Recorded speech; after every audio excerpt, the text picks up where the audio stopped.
I'm about to show you videos where two experts discuss a multi-agent system similar to AutoGen. They both highlight something really interesting and see if you can spot it.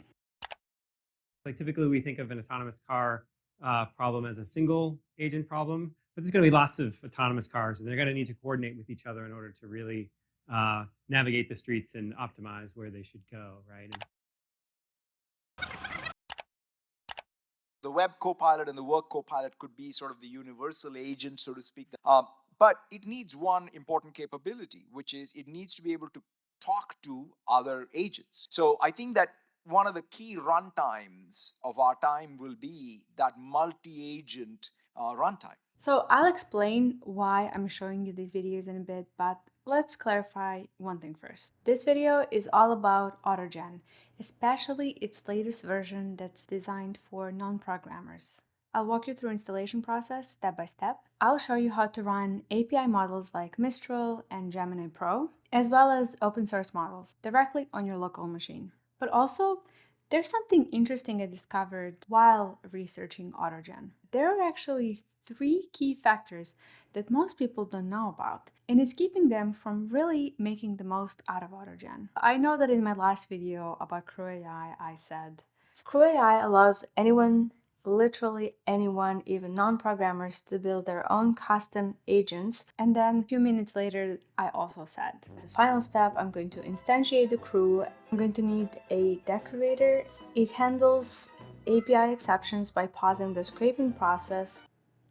Yeah, so that was a mistake, and I apologize, and this video is not going to be like that, I promise. Let's begin with factor number one, which I like to call flipping the script. To get back to the question, Maya, why did you just make me watch those videos? What I find fascinating about them is that both speakers emphasize a difference between present moment, which clearly belongs to single intelligent AI agents, for example, OpenAI's code interpreter, and a not so distant future that will, according to these two, belong to collective intelligence. In this future, agents will be aware of each other and capable of communicating with one another. So for you today, the key questions might be, let's say, which prompting technique is right for your task. But the thing is that questions that you'll be asking yourself in, let's say, a year from now may be very, very different. For example, you might wonder about the best flow of communication for your agents. You'll be looking for answers to questions such as, should one agent manage multiple others, or should they all be equal instead? And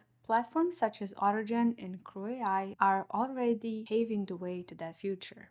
But it's not just AutoGen. For example, this company allows you to create a chatbot that learns all about your potential interests and then interacts with other chatbots of potential partners to find the right match for you. And as a cherry on the top, just a week ago, Andrei Karpathy announced something he calls a shift from naive prompt engineering to flow engineering. So, as you can see, buzzwords are actually slowly changing from prompting and parameter count to words such as iterations and flow. And yes, AutoGen is quite a big deal. It's flipping the script for everyone. So how do you use AutoGen? Now, that question brings me to the second factor, architecting AutoGen. The first step is to install AutoGen. So let's do that together in a simple step-by-step tutorial. Open VS Code and let's begin by setting up virtual environment. To activate a virtual environment, first of all, navigate to the correct folder in your terminal, type python 3-m VNV, followed by the name of the environment, and let's call it .vnv. And this command will create a folder that has this name. In order to activate the environment, you need to type the following: source and then the location of the activate file, which is going to be .vnv/bin/activate. The name of the virtual environment in brackets confirms that it has been activated. And to deactivate the virtual environment, once you're done with the project, just type deactivate. But don't deactivate it just yet. Instead, let's install AutoGen Studio first. It's very easy. You just have to type pip install AutoGen Studio and press enter. And this command will install everything that's necessary for AutoGen Studio to run.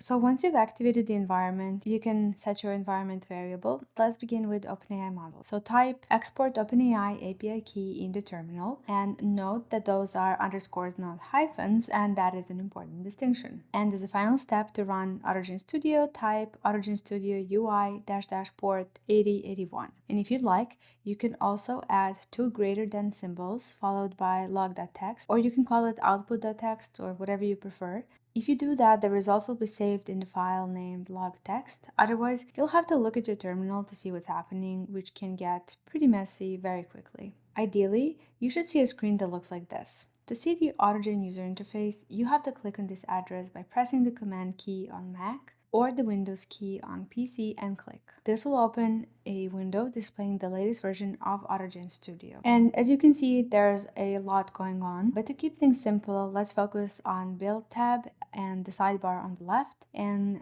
these four items in the sidebar are building blocks of AutoGen, and they're the most important concepts to understand. You can think of these four concepts in this way. So agent. Think of it like a person with a set of instructions on how to act when given a task. So the system prompt will explain what the agent is good at and what type of goals it's supposed to achieve.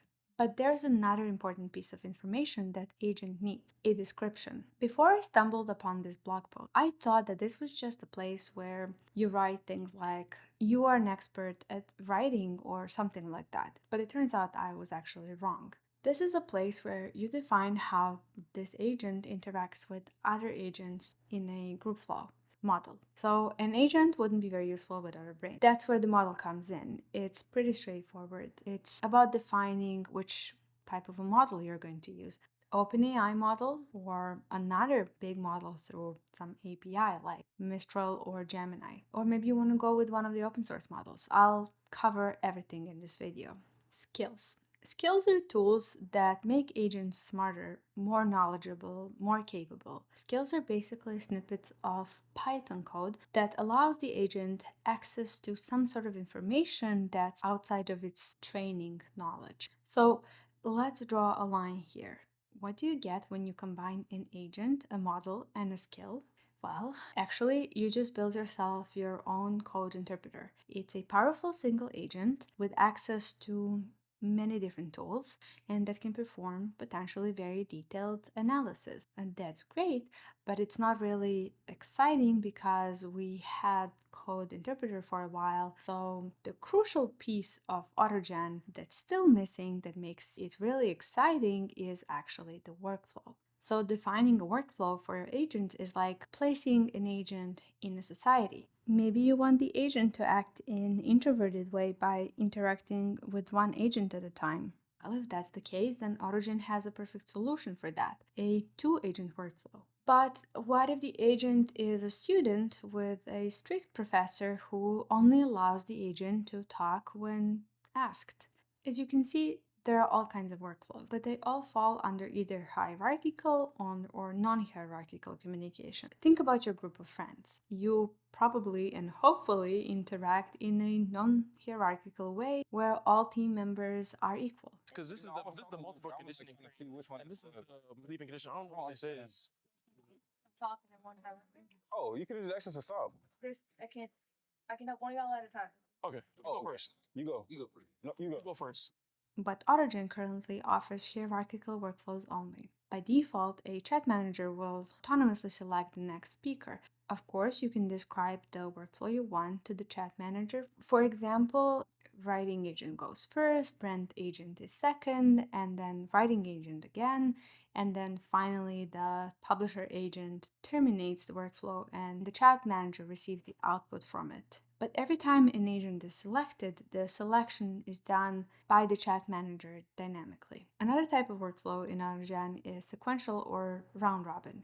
In this workflow, the communication between agents is linear and fixed, but there's still a chat manager that receives information in the end. There are also two more workflows in AutoGen, random and manual. In the random workflow, the chat manager randomly selects the next speaker, and in the manual workflow, chat manager allows you to select the next speaker. As of right now, you can choose between default, round robin, and random. But if you're a visual type, you might want to check out the AutoGen node editor. You can do a lot with it, but in particular, you get to define another extra workflow, manual. Plus, it's a great way to visualize your workflow and make sure everything is running smoothly. How can you access other API models? Let's imagine you try to fill out this pop-up in order to, let's say, call Gemini Pro or Mistral. Well, it won't work because you need an OpenAI compatible endpoint to paste in base URL field. However, there's a convenient way to overcome this problem with Lite LLM. This project can wrap certain APIs to look like OpenAI API. So here's how to do that. Open the terminal, one for Lite LLM and another one for AutoGen, and name them appropriately. The Lite LLM proxy server will run in parallel with AutoGen. Now install Lite LLM proxy by running the following command in the terminal: pip install Lite LLM and then proxy in these square brackets. And if you want to run Gemini specifically, install the Google Generative AI package by running the following command, and make sure that you didn't accidentally deactivate your virtual environment. That happens to me all the time.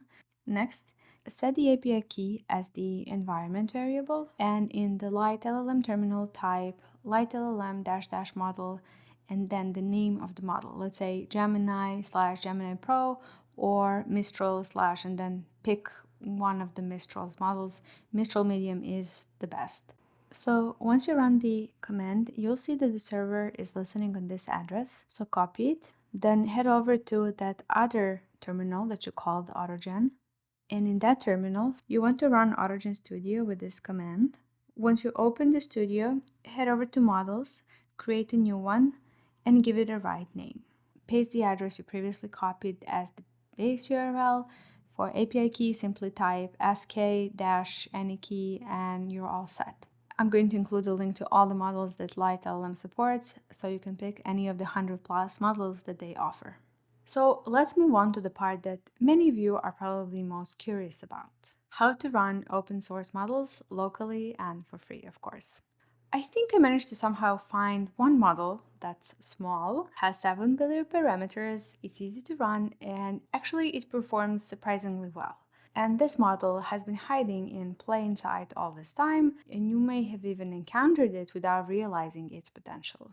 And finally, how to run open source models. Step 1, download and install the appropriate version of LM Studio for your platform. Once you open it, download a specific model. If your computer has over 32 gigabytes of RAM, don't even waste your time with small models. Instead, try to download bigger models with a lot of parameters, and if you're not rich in RAM like me, I recommend checking out this list of small LLMs on Hugging Face that are filtered by their function calling capabilities, and I'll explain soon why this matters so much, but for now, you'll see that only one of them is available in the latest LM Studio update, so be sure to download that one. Then head over to local server tab and start the server. Copy the base URL, which you can find here on the chat Python tab, and then add a new model in the studio.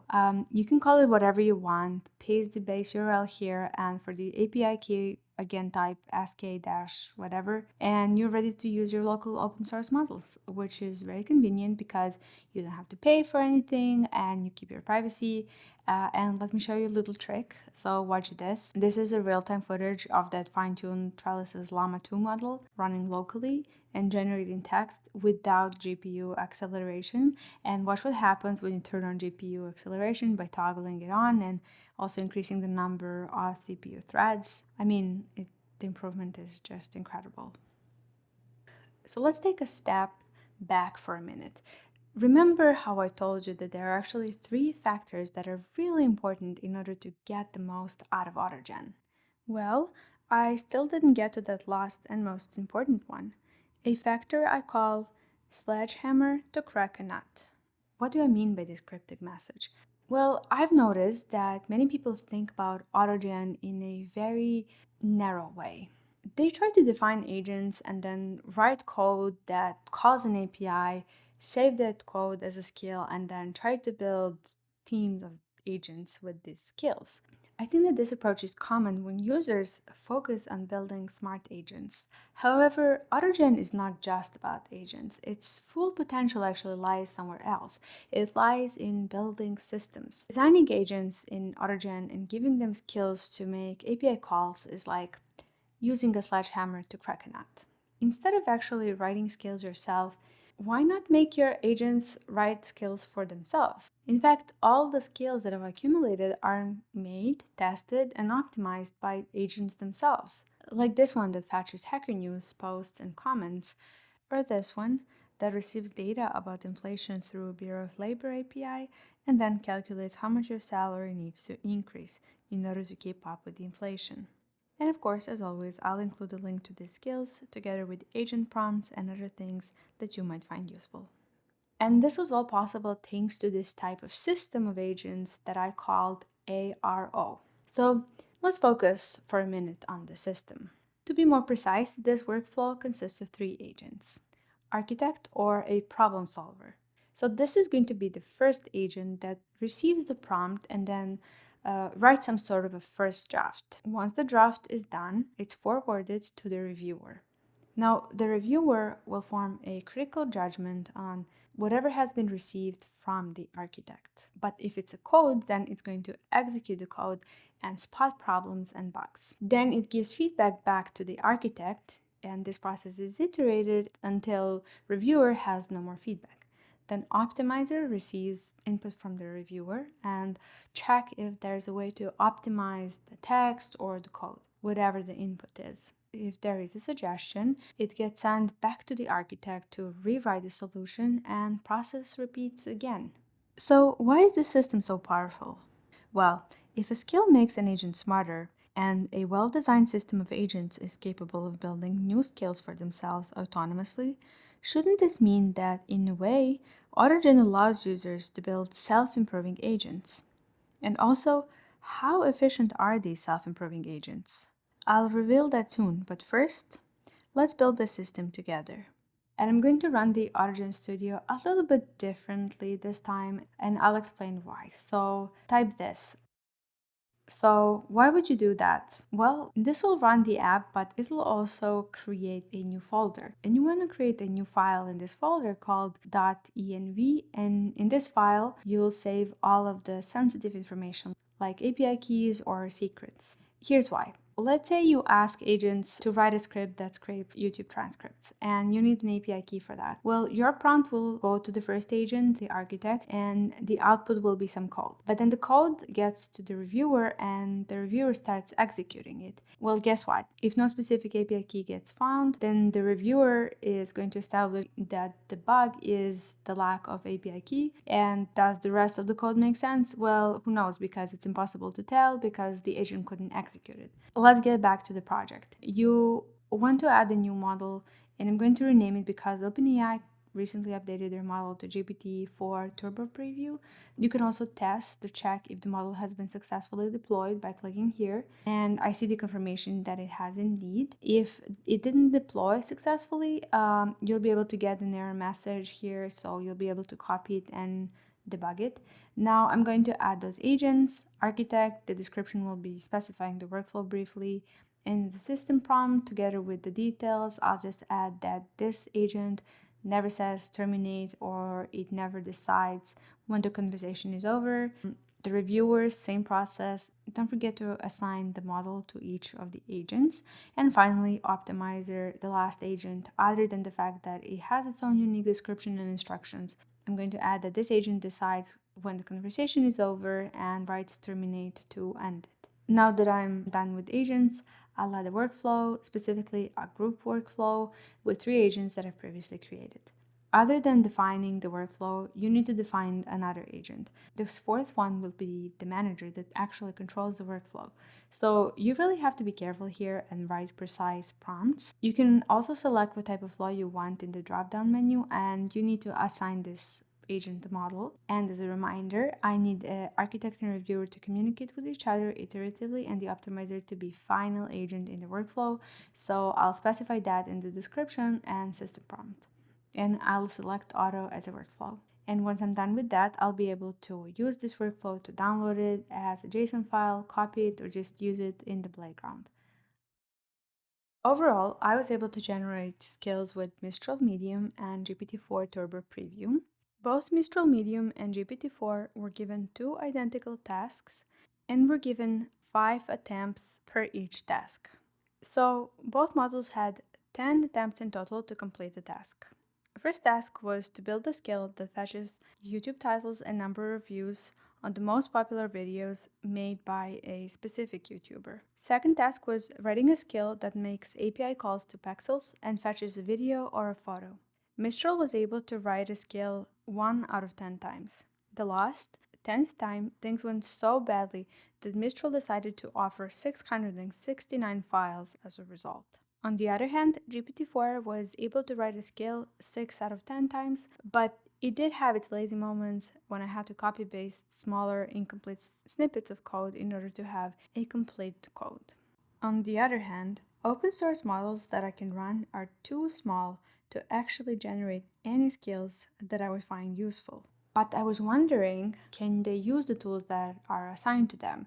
Maybe asking Mistral or Gemini 4 to generate some skills and then open source models to use them isn't a bad idea. Well, this brings me to a very uncomfortable fact. And I think I talked a lot about this in my Crew AI video where I tested 15 different small open source models, and you might want to check out how that adventure went. However, if you've already tried to use small models with less than 13 billion parameters for multi-agent systems, you might have also noticed that the results are sometimes far from impressive. So I was wondering, why are small open source models struggling to use skills? Actually, other than the most obvious reason, which is limited cognition, most open source models just aren't fine-tuned for function calling. So what does that mean? Well, a function calling means that a model can interact with certain external functionalities or tools to perform specific tasks. And this goes beyond just generating text based on its training. For example, ChatGPT can do more than just chat thanks to function calling. Actually, if you ask it to create a graph or generate an image, it can call on specific functions, kind of like using special tools or skills to do that. So what's the solution? Well, some small open source models are fine-tuned on datasets that contain samples of function calling, such as this particular dataset.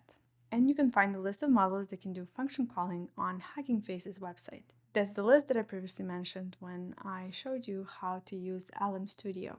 So for this video, I tried out 3 small open source models. First, there's the previously mentioned fine-tuned Trellis's Llama 2. I also tried Ouroboros, I think that's how it's pronounced, 221, which some of you recommended. And finally, I found another fine-tuned called Llama model by simply typing function calling in LM Studio search bar. And all of these models have examples of function calling among other things in their dataset. But what happens when I add a skill? To test it, I added a simple skill that fetches prices of various products through Klarna, a fintech company. So I asked my team of agents to fetch the price of a specific type of Crocs and then to write a call to action or some sort of like a marketing headline that includes the price of that product. So will they be able to recognize that they have this tool at their disposal and actually use it? Well, let's see how that went. So Code Llama. I will include this experience even though I couldn't really successfully run this model. I wanted to show you a scenario you might actually encounter, and if you do, don't get too frustrated. I guess it's very common. So I downloaded this model, I think, on January 28th and updated the LM Studio and AutoGen the following day. So when I tried to run the model on January the 30th, I encountered an error that's quite common among Discord users, apparently, who also updated their AutoGen and LM Studio. So the model is no longer compatible with LM Studio, and there are actually no more available files for download. And you can still find files by clicking on Show All tab, but LM Studio warns you that it probably won't really work. So Error 7 billion, well, so I was able to run it smoothly, but this model didn't really perform that well when I gave it access to that skill. I mean, the final result was supposed to be a headline with a fetched price, but instead it was some sort of code. Overall, it looked like some of the agents involved in the workflow were aware that there is a tool, but they didn't know really how to fetch the prices, didn't know how to execute the code, so to say. And finally, there's Trellis's Llama 2, and this model had a very promising start when I began experimenting with it, even without the skills. Other than the chat manager occasionally getting sidetracked, it seemed to really perform well. So let's get back to the skills. I'm happy to say that every time I gave this model a task to fetch a price and put it in some sort of a headline, it was capable of using that Klarna skill that it had at its disposal. Now, I wouldn't call the results perfect because, well, the model would either put the price of the wrong product in the headline, or it would fetch the right price, but it wouldn't wrap it in the headline. I feel like with a little bit of optimization and troubleshooting, I could get this model to do exactly what I wanted to do. This is an open source model that I highly recommend for multi-agent systems. But here's why I'm really excited. Trellis Research offers even more models that can do function calling. They're just unfortunately not available through AutoGen Studio right now. Hopefully, that will change soon and I'll get to test even more open source models. Before I go, I want to leave you with one more thought. According to this research that was published last year, all systems of agents can be classified into the following categories: systems of agents that help us humans automate some boring repetitive tasks, kind of like what you would build with AutoGen. Then there are teams of agents that are trained on a lot of scientific data, and these teams of agents can lead to scientific innovation, and there's some evidence that this might be already happening. And finally, researchers believe that AGI won't be created by training models that are so large that they eventually somehow gain general intelligence. Instead, they believe that AGI will be a big society of intelligent, self improving agents that eventually gains general intelligence. So that's it for today. I really hope you enjoyed this video that I made for you and see you in the next one.